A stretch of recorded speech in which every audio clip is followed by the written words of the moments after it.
¿cómo les va? Gracias por participar en esta serie documental.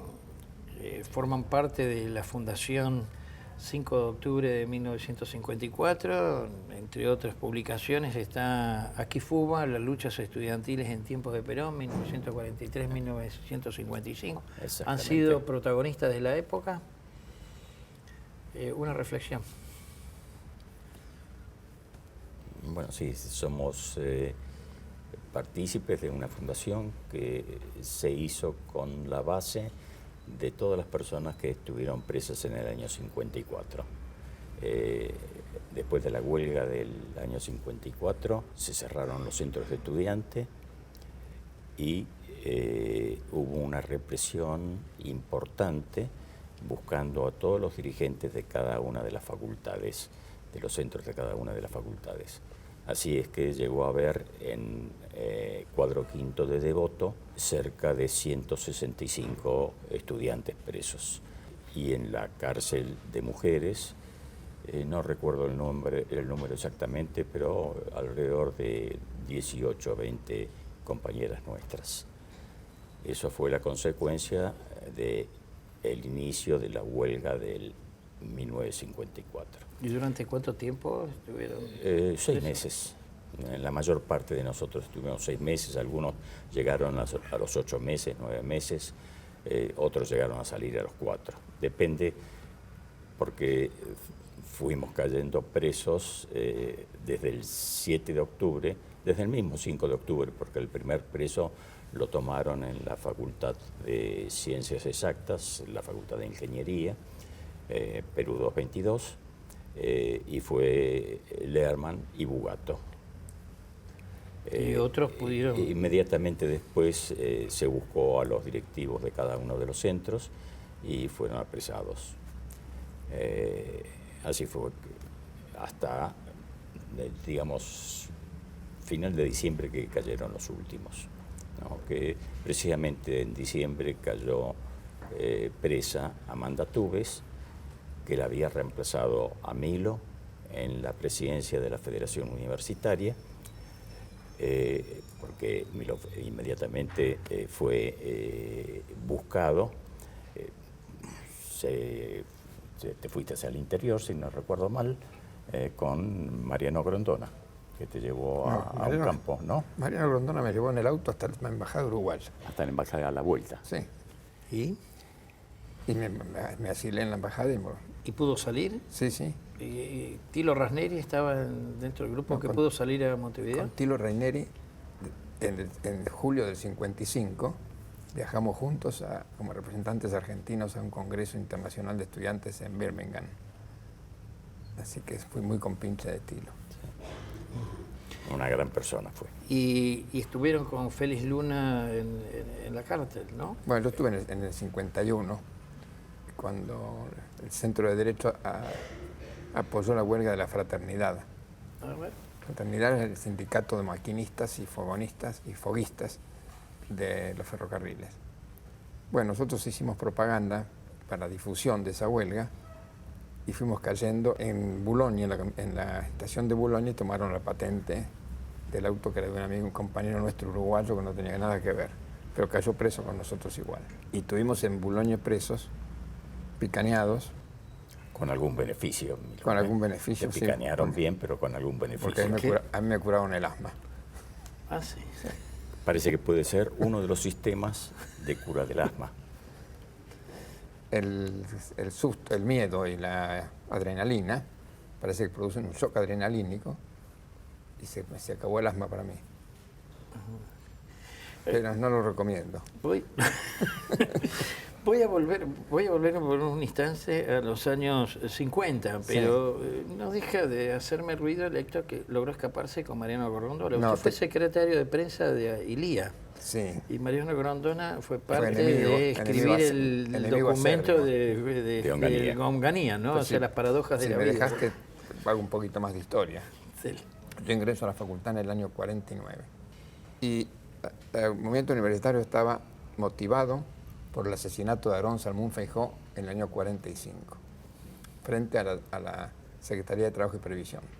Venía él con un hermano de llevarle alimentos a los muchachos que estaban en la Facultad de Ciencias. Con Perú. Tito Salmún, que Sí. falleció hace poco. Y fue interceptados por una patota que al grito de Viva Perón tuvieron una discusión y se le pegó un tiro. Salmún Fijó fue un ícono del movimiento universitario, fue verdaderamente un símbolo nuestro. Y eso hizo que toda la familia, los 4 hermanos varones, todos trabajaran y estuvieran presos siempre con nosotros, y hasta la madre actuó en política por el recuerdo de su hijo. Y continuando la tarea, evidentemente, cada vez el régimen se puso más duro con los universitarios. Yo podría decir que todo el movimiento universitario de esa época era enemigo del gobierno, porque como creo que se ha dicho acá, se había acabado la autonomía de la universidad. Todos los resabios de la reforma universitaria desaparecieron con la ley del 47. Entonces no había ni gobierno tripartito, ni autonomía, ni ningún tipo de independencia de los movimientos gremiales estudiantiles. Así estuvimos esos 7, 8 años hasta el 55 esquivando a la policía, diciéndolo concretamente. O sea, tenían dificultades de expresión, permanentes, de libertad de expresión. Totalmente, no podíamos publicar nada en ningún lado.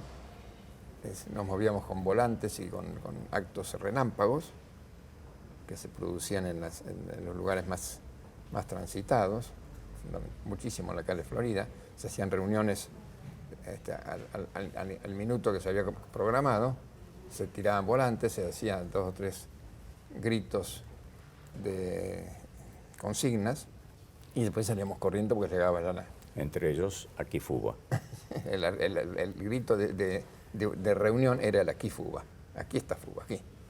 Y era una constelación de estudiantes de distintos orígenes ideológicos, políticos, humanistas, comunistas, anarquistas, radicales, socialistas. Inicialmente las agrupaciones estudiantiles estaban repartidas entre una agrupación siempre que se llamaba realmente Acción Reformista, eran los jóvenes del Partido Comunista. Las agrupaciones reformistas integraban socialistas, radicales y muchos anarquistas, y algunos independientes. Después, en el año 51, se unen y se afilian los humanistas, que son los estudiantes católicos, no fanáticos, no fascistas, que tienen la diferencia con nosotros sobre el laicismo, nada más. Pero entre ellos, los hermanos Ditela. Sí, pero Oteiza Quirno, Enrique Oteiza. El fundamental yo creo que fue Ludovico Ivancevich. También. No. ¿Ludovico? Ivancevich, que era sobrino de Ivancevich. Del que era ministro. Sí. Exactamente. Del ministro de la época que fue canciller de Perón. Exacto. Y estamos hablando del mismo ministro de Educación del 75, de la misión Ivancevich. Estamos hablando del sobrino. Sobrino, un ingeniero. Ajá. El sobrino de Ivancevich era parte del grupo de los humanistas. Claro, que es un derivado, una derivación estudiantil del Partido Demócrata Cristiano. Entonces era una confluencia en Fuba. En Fuba, entraron a los centros de Fuba. Esencialmente, discúlpame, Emilio, sí, dale.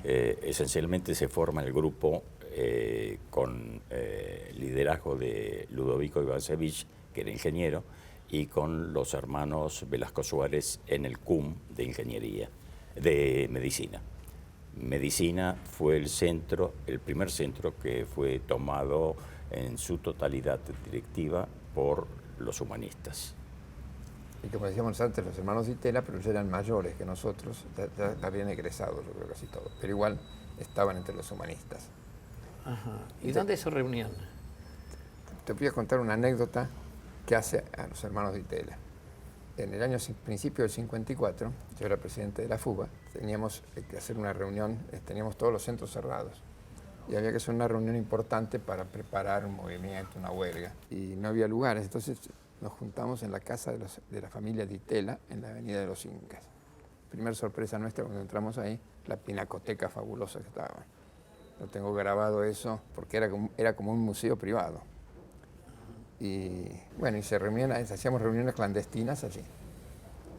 ¿Y la forma de relación de los estudiantes con la administración de la universidad, llámese rectores, decano, era inexistente.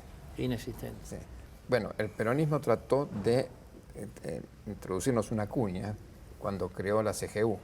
La Confederación General Universitaria. Exacto. ¿Con quién estaba? Estaban los hermanos Milchans, ¿te acuerdas? Pero no cuajó, nunca pudieron dominarlos, no estaban en los centros, no participaban en la vida universitaria y eran solamente un grupo de lucha contra nosotros. Pero eran muy pocos igual, así que no. La lucha nuestra fundamentalmente era contra la Alianza Libertadora Nacionalista, que sí tenía alguna gente metida en los estudiantes, en las facultades. Ajá.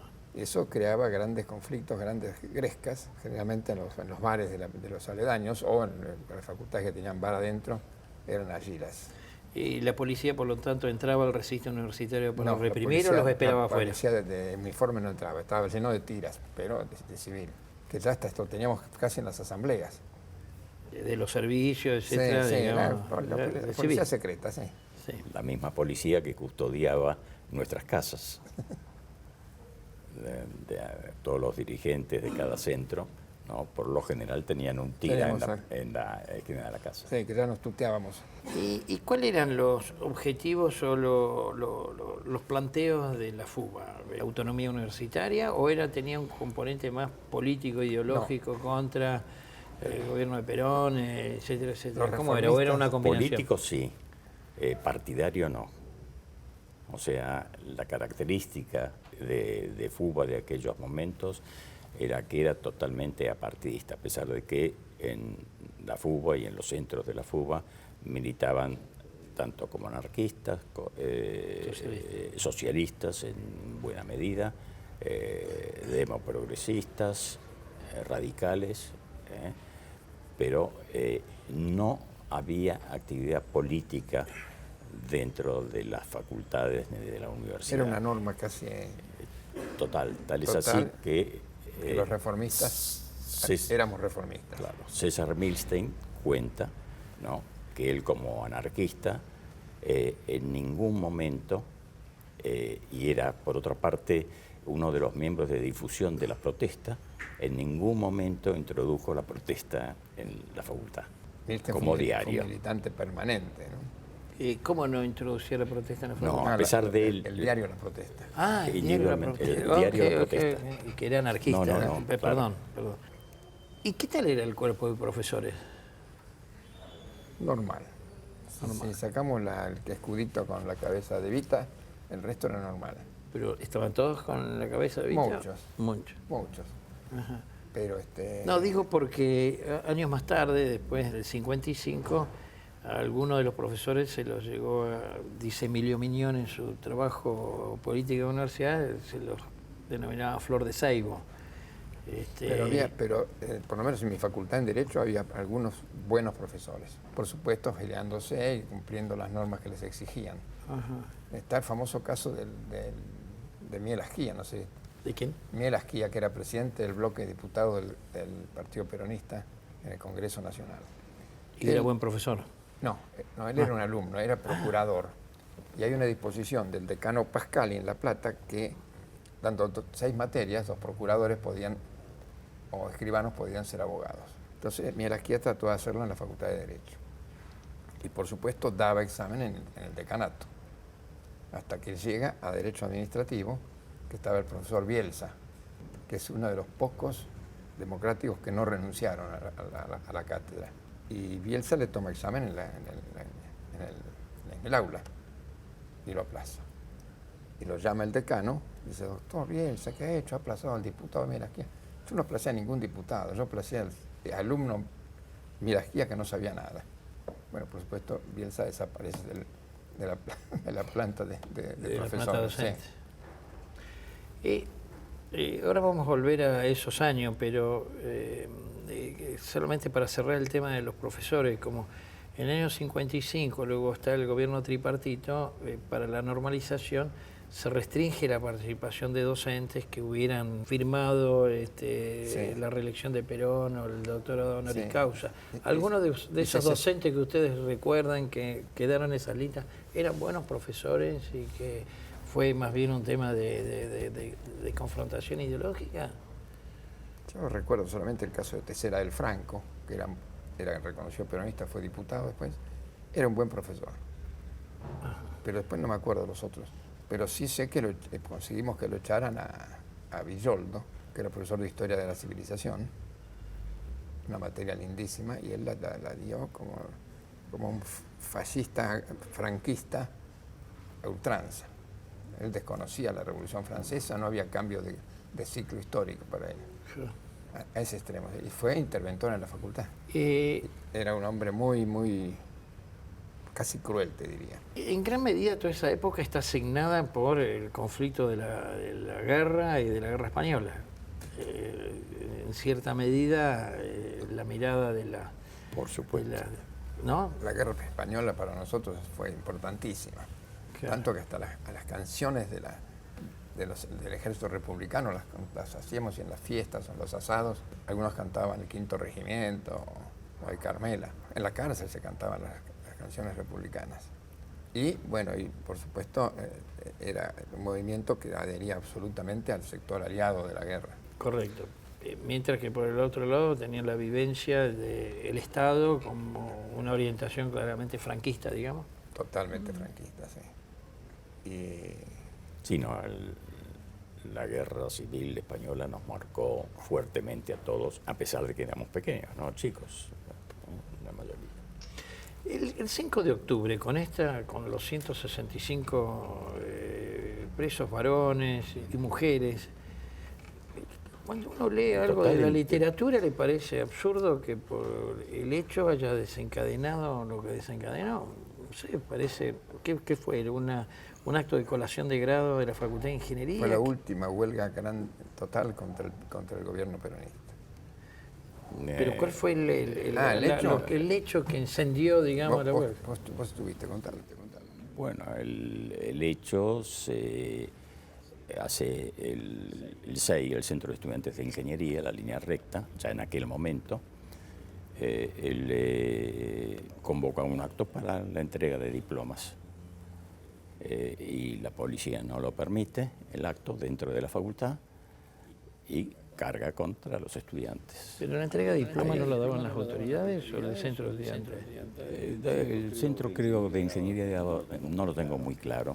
Una medalla, creo, recuerdo hasta ahora. Como un reconocimiento a los egresados. Exacto. ¿Y lo prohíben? Y era una cosa de uso. El centro, con lo cual el centro está prohibido, por lo tanto el centro no puede hacer el acto. Claro, exactamente. Un centro muy fuerte de ingeniería. La ingeniería era un centro con una orientación gremial muy fuerte. Todo, ahora no sé, pero en aquel momento tenía muy buenas publicaciones. Tiene una publicación que es Ciencia y Técnica. Ciencia y Técnica han colaborado los profesores y las personas más relevantes dentro de la ingeniería mundial. Es una revista muy reconocida. No sé ahora si sigue saliendo o no, pero salió desde 1901, 1902. Nosotros destacamos lo de ingeniería porque la mayoría de los centros no tenían ni fondos, ni dinero, ni recursos para hacer una labor gremial importantísima como hacía ingeniería, que hasta publicaba textos. Nosotros estamos más dados al intento de la cosa gremial, algún apunte, o la lucha por la autonomía universitaria. Era una defensa de la República. Sí, filosofía tenía una revista también bastante relevante que era Letras. Verbum era la librería que estaba en la calle Viamonte. El centro, el CEFIL, que era Centro de Estudiantes de Filosofía y Letras. En aquel momento no existía sociología, no existía psicología. Sí. Era de Derecho y Ciencias Sociales, pero tenía filosofía. Exacto. Sí, y filosofía tenía Historia y Letras, nada más. Y el tema ideológico mirado tanto en el secundario, si tienen alguna reflexión del colegio Sí. secundario, ¿no? Por ahí del Nacional Buenos Aires o del colegio secundario, y el tema de los cursos de formación política como algo común a todas las carreras. ¿Cuál es? Yo zafé de ello. ¿Sí? Yo me recibí en el 49, así que ¿Eso fue posterior? eso fue posterior. ¿Qué fue a partir del segundo gobierno, a partir del 52? No, 50 más o menos. Que eran cursos obligatorios de formación política. Como de instrucción cívica era de... ¿Vos lo tuviste? No, no, ¿No? no tuve. ¿En Buenos Aires no lo dieron? No, hasta que salí no. Era un curso de adiestramiento político, interesado y parcial. No, un poco, si quieren saber, la secuencia de las organizaciones de estudiantes en el año 45, junto con la Federación Universitaria Argentina y FUBA, la local de Buenos Aires, existía una Federación de Estudiantes Secundarios que tenía cierta relevancia, ¿no? FESPA, Federación de Estudiantes Secundarios de Buenos Aires. Después de la llegada de Perón al gobierno en el año 47 fue totalmente copada por el Partido Comunista y se mantuvo así hasta los años 50. En el 49 hay un fuerte movimiento, poco liderado por Filiberto Arceras, que forma CRES, Coordinadora Reformista de Estudiantes Secundarios, que estaba a la vuelta justo del Partido Socialista, de la vanguardia, en la calle Pasco, si no recuerdo, 52 o 54, que existe todavía la casa. ¿FUBA era básicamente conducida por los socialistas? FUBA, yo estoy hablando de la parte de estudiantes secundarios, que era CRES. Sí. No, te cuento lo de FUBA. En general, yo te decía que nosotros respetamos a rajatabla el no hacer política partidaria, pese a que los partidos políticos nos ayudaban. Nos ayudaban en impresiones, nos ayudaban en cuando estábamos presos en llevarnos comida, había ponernos los abogados a disposición nuestra. Nosotros hemos tenido de abogados hasta a Frondizi. Nudelman, sí, permanente. Frondizi, Arturo. Sí. Arturo era abogado defensor de presos políticos, digamos. Que generalmente firmaba, pero el que venían eran Ricardo Rojo, tipo mi amigo el Cheta, ahora Ricardo Rojo. Claro. Él era el abogado que más trabajaba con nosotros. Ajá. ¿Y la FUBA? ¿Qué pasaba con la FUBA? La FUBA. FUBA, la Federación Universitaria Argentina. Bueno, o sea, eran el agrupamiento más general. Generalmente era similar a nosotros. Había algunos más ortodoxos que otros más politizados. Pero eso te quería decir. Nosotros, yo por ejemplo, yo era afiliado radical ya desde el año 50. Correcto. Cuando cumplí los 18 años. Presidentes de FUBA radicales fuimos Roulé y yo. Jorge Roulé. El resto era Jorge Roulé. Sí. El esposo de Elba. Exacto. Él fue presidente de FUBA y de FUBA, de las dos. Y fue delegado de FUBA a organismos internacionales. Gran dirigente fue. Y él era radical, pero también para adentro. Y otro gran dirigente de esa época, además de Milton, era Andújar, que los dos eran anarquistas, pero actuaban como reformistas puros. ¿El PC estaba afuera o estaba adentro? El PC estaba adentro hasta el año 52, que Perón pacta con Rusia y el Partido Comunista apoya el segundo plan quinquenal, entonces los estudiantes se van de los centros. Se van de los centros y quedan esta organización paralela de los estudiantes comunistas. De los estudiantes comunistas. Sí. Pero luego participan en septiembre del 55, o sea, se suman al final. ¿O no? No, todavía ahí no. ¿No? No hay una participación, a pesar de que hay, independientemente puede ser, pero dentro de FUBA o de FUBA no. No digo como Partido Comunista. Ah, sí, incluso bueno, lo mismo que la Iglesia. Ilia le reconoce la personería en el 65 al Partido Comunista. La Libertadora no se la da. Es decir, no integran la Junta Consultiva. Correcto. En la Junta Consultiva están todos los partidos menos el comunista. En general, ¿ustedes tenían una mirada solamente desde la universidad, la no participación, o también en la cuestión internacional o la cuestión Sí, nacional? me acuerdo del Pacto de Río famoso en los años 50, buenas discusiones en los centros de estudiantes muy importantes. También, no sé si recordás, cuando se produce la revolución guatemalteca, Claro. que Claro. cae Castillo, que triunfa Castillo Armas, y un montón de estudiantes guatemaltecos, en lugar de, por no caer presos, se refugian en la embajada argentina. Perón les da asilo y los traen a Buenos Aires, del aeropuerto a Devoto. Y estuvieron con nosotros en el cuadro quinto durante cerca de 3 meses. Y ahí aumentamos la población del cuadro quinto en 33, 34 personas O guatemaltecos. sea, asilados y detenidos. Asilados y detenidos. ¿Y luego? Bueno, nosotros estábamos detenidos a disposición del Poder Ejecutivo. Claro, porque no había sin causa. ningún juicio, sí. Bueno. Y después la mayor parte salió del país, ¿no? La De fuga los se pronunció guatemaltecos. muy claramente con respecto al tema de Guatemala. Me acuerdo porque era en nuestra época, ¿no? Generalmente sí tenía opiniones internacionales. Y el tema de Franco.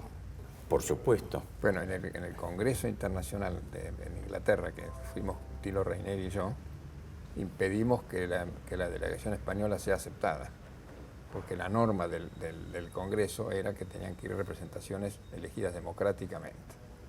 España, el CEU, era el CEU. sindicato español, que se presentaron pero no fue aceptado, por un discurso de Tilo, justamente. Antes había sido sacada por Ernesto Wiesel, Sí, antes de Tilo. por la... Sí, pero la fue una- primera vez que fue una resolución, se sí. hace que el sindicato de estudiantes universitarios españoles salga del COSEC, que era el organismo internacional, digamos. No, la pregunta está bien. Realmente los centros estudiantiles y las federaciones no se ceñían solo a la universidad, se ocupaban de todos los hechos políticos. Por un caso de censura en el país, había una declaración, una queja. Un problema internacional también. Cuando había, creo que hasta de la guerra de Corea hubo declaraciones de la Federación Universitaria, que eso fue en el 49. No, siempre. Lo que no hacíamos era Partidismo. la definición partidista. Partidista. ¿Y la relación con el movimiento obrero, había o no? Sí, había, pero poca. Pero cuando fue copado por el gobierno peronista casi todos los sindicatos, hasta ese momento nosotros trabajamos con los marítimos, Sí, marítimos navales, sí. navales, sí, que era un sindicato anarquista. ¿Un sector de los metalúrgicos? No. No, metalúrgico no. La Unión Ferroviaria al principio, después fue copada. Bueno, la fraternidad trabajamos nosotros con ellos y así nos fue, ¿no? Pero... Porque participaron con la huelga y Sí, ahí claro. es donde resolvió el tema del asma. Sí, ahí. Claro. Y después unos cuantos meses en Olmos, junto a Falucho, ¿no? Junto A con Félix Luna. Y algunos de los humanistas también estuvieron dentro de los que estuvieron presos en la Sí, época por supuesto, en el 54, sí. Por supuesto, sí, estaban los dos hermanos Velasco Suárez, Fermín García Gutiérrez, Fermín García Marcos, Decía Marcos. Sí. Argerich, no, Villalba, medicina, Lozada. había mucha gente, de medicina había muchos. Sí. Realmente el movimiento universitario de esa época era de excelencia y la formación era muy buena. Las ideas que pudieron llegar a contribuir a una educación reformada en la Argentina un poco vienen de personas como Jorge Laprida, el Gerardo Andújar, ¿no? Que era anarquista. Jorge Laprida tenía ascendencia radical y era estudiante de ingeniería. Ramón Alcalde, de filosofía. No había improvisación en las cosas. Es interesante hoy leer los artículos de Jorge Laprida en las revistas de CEFIL de aquel momento, ¿no? Y en general todo ese movimiento que estaba en fuga y con las distintas impresiones se pronunciaron a favor De la Libertadora. de la Libertadora. Sí, Sí, sí. totalmente. Directamente se expresaron de forma directa. Y tenemos una interpretación distinta a la de muchos intelectuales o políticos argentinos. Nosotros entendemos que no fue un golpe de Estado, entendemos que fue verdaderamente una revolución cívico-militar, porque hubo lucha militar, hubo tropas que fueron a la calle, Sí, hubo muertos también. hubo muertes, se peleó, las flotas amenazó con destruir las destilerías, y había civiles que hicieron tareas de copamiento de radios. Y la cosa más importante para mostrarla como revolución y no como golpe de Estado es que se crea la Junta Consultiva, que no es vinculante lo que resuelva, pero era un apoyo y un asesoramiento al gobierno. Esa es una discusión muy larga que tenemos siempre. Y con los mejores No políticos, los mejores No políticos de resuelta, ese exacto. momento, ¿no? Mucho más, digamos, si nos proyectamos ya al 56 y algunos fusilamientos, Sí, como claro. Valle, Bueno, sí, etcétera. Valle y ¿no? lo de Valle fue un problema militar exclusivo, pero lo que deteriora la imagen de la Libertadora fueron los fusilamientos de José León Suárez. Del José León Suárez, Claro. Troller, Eso no es justificable. ¿qué son? No es justificable. Y no pretendemos justificarlo. Nosotros decimos solamente que no fue un golpe de Estado, no surge de dentro del peronismo la revolución. No es como el 30, no es como el 43, Claro, donde el ministro no es como Onganía. como el ministro de Guerra, en general, sale a hacerle el golpe de Estado al presidente, que es el típico golpe de Estado. Por eso se llama de Estado. Se produce dentro del Estado. Esa es una interpretación más jurídica, pero es así. Sí, apoyamos a la Libertadora. Sí. Y una reflexión final, digamos, de un movimiento estudiantil que se expresa en posiciones nacionales e internacionales, la Guerra Civil Española, las dificultades de opinar, de expresarse, etcétera, ¿no? O sea, los marcó de por vida. Para toda la vida. Porque, digamos, que existe la fundación hace 62 años de aquel entonces. Y nos juntamos todos los meses. Todo el primer lunes de cada mes. Comen un asado y cantan algunas de las canciones de los republicanos, ya no cantamos. Ya no cantamos. Pero todos los primeros lunes de cada mes nos reunimos el núcleo de los que estuvimos presos en Devoto en el 54, que ya quedan pocos, ¿no? Y amigos. Hay que tener idea de que todos tenemos inclinaciones políticas, sin ninguna duda. Algunos las analizamos en un partido, otros no, pero siempre han tenido interés en la cosa política.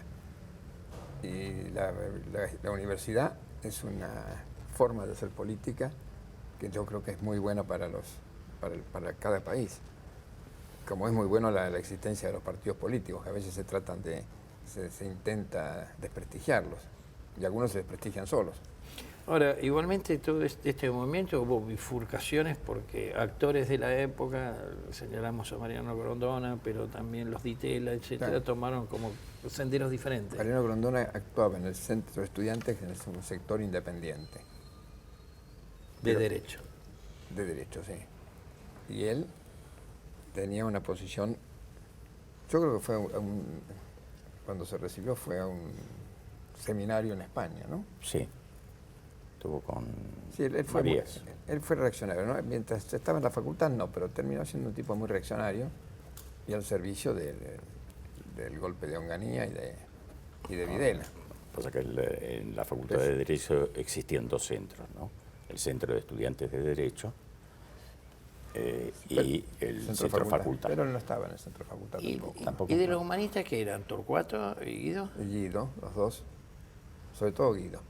Luego se canaliza hacia el peronismo. Sí, exactamente. Termina siendo canciller de Menem, pero escribe libros sobre Perón Y y... estuvo con Leviston también, Claro, como lo estuvo Aldo Ferrer.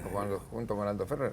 O sea, bueno, eso es una etapa más del desarrollismo que Exacto. si no se comprende el desarrollismo es muy difícil explicar ese periodo histórico, pero fue ministro de Economía Hay que pensar que el evento. Frondizi se llevó a sus puestos, a su gobierno, mucha gente que actuó en la universidad con nosotros. Claro. Y tuvieron el pacto con Perón, pese a que habían pasado 10 años luchando contra él. Exacto. Esa fue la ruptura en nuestra juventud. Esta fue la ruptura. Una No están en la fundación, no. Sí, hay algunos, sí, No, algunos. no tiene que ver. Algunos son Por ejemplo, buenos, sí. Ovidio Zavala, que tuvo una actividad muy fuerte en el Centro de Estudiantes de Derecho, está con nosotros también, ¿no? Sí, fue ministro de Frondizi. Y fue ministro de Transporte de Frondizi. Cuando uno escucha más recientemente la expresión grieta, parece que viene de lejos, ¿no? Nos tiraban en la grieta a nosotros a veces. ¿Algún otro comentario?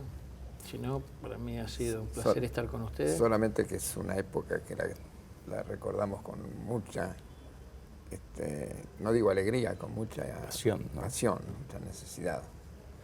Realmente creo que tomar la universidad, además de ir a estudiar, a aprender, tomarla como un ejercicio político serio, ¿no? De defensa de principios, yo digo republicanos porque me interesan a mí, pero por el principio de que tenga cada cual, parece que es importantísimo y hace que la universidad proyecte otros intereses en Sin ninguna la duda. gente. No obstante, a veces, esta es una reflexión de mi parte, más bien a periodos más recientes, el tema de una cosa es la política y otra cosa es la partidización política. Y a veces eso Claro, sí. genera un problema no menor. Con Digamos. nosotros O no sea, podía- la captura de una universidad por parte de un partido En nuestra político, época no podía haber existido Franja Morada, por ejemplo. En nuestra época.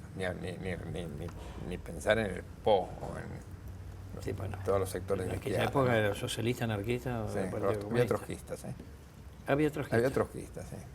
Hay un punto que sería interesante señalar, me parece, como terminación, y es lo que la formación de toda esa gente, todos esos estudiantes de los años del 45 al 55, llevaron a elegir para la rectoría de la Universidad de Buenos Aires a una persona como José Luis Romero, que salió directamente de la elección de los estudiantes. O sea, el gobierno de la Revolución Libertadora aceptó totalmente, no solamente para la Universidad de Buenos Aires, sino también para la del Sur, que se crea en esos momentos, que fue Fatone, ¿no? Y Babini que fue para Babini. la del Litoral. Babini. Pero el cambio fundamental que fue de visión de la Universidad Argentina, dado por José Luis Romero, que siguieron después, por supuesto, excelentes rectores. Sí, como hasta Riccieri, Olivera y Hilario Franderlón. Sí. Igualmente, el gobierno de aquel entonces también habilitó la universidad privada, el artículo 28 de la ley, que luego fue reglamentado con Domingo Arena No. y Frondizi. El artículo 28 no se reglamentó durante la Revolución No, Libertadora. se reglamentó con Frondizi. Frondizi. Exactamente, eso precisamente es algo años que después. obtuvo Tilo Ragneri. Claro, que fue años después. Sí. O sea, cuando Tilo- Domingo Arena, o sea, ya con sí. Frondizi. Tilo Pero bueno, Ragneri. dio lugar al conflicto laica o libre, ¿no? O sea, Sí, que- en sí, entrevista que Habíamos tuvimos peleado con Aramburu, Por eso digo. Tilo Ragneri directamente él lo comprometió a no reglamentar el artículo 28 y lo cumplió Aramburu. Y quedó, Y ya quedó después para con que Frondizi. después, lamentablemente, una persona que venía de la reforma universitaria Sí. lo reglamentase. Eran épocas, no es lo mismo 58 con 55, pero bueno, realmente Muchas gracias por la reivindico el hecho de que sigan activos, ¿no? ¿No? Yo estoy invitado para el acto de hoy en el... Sí, Le Yo Factible. soy de Río Negro, o sea, de Roca, De Roca, de ¿no? Gui y Tilo Raneri, así que... Hoy tenemos un acto que hacemos la Fundación, Que va Horacio Sanguinetti. Habla Horacio, sí. sobre educación. Bueno, yo diría como para terminar, podríamos dar una idea de por qué estábamos en contra del gobierno. Las siguientes razones. Éramos defensores del sistema republicano y democrático. Y entendíamos que el gobierno surgido en el 43 y elegido legítimamente en el 46 no ¿Ilegítimamente? No, legítimamente. Legítimamente. No cumplía con las normas mínimas de una república. No había división de poderes. La justicia estaba totalmente adherida a los dictados del Poder Ejecutivo. No hubo libertad de prensa. En el 51 la Comisión Visca del Parlamento en 3 meses cerró más de 200 y pico de publicaciones en todo el país. Cerraron las prensas, cerraban radios y no existía libertad para publicar las ideas por la prensa, como decía la Constitución.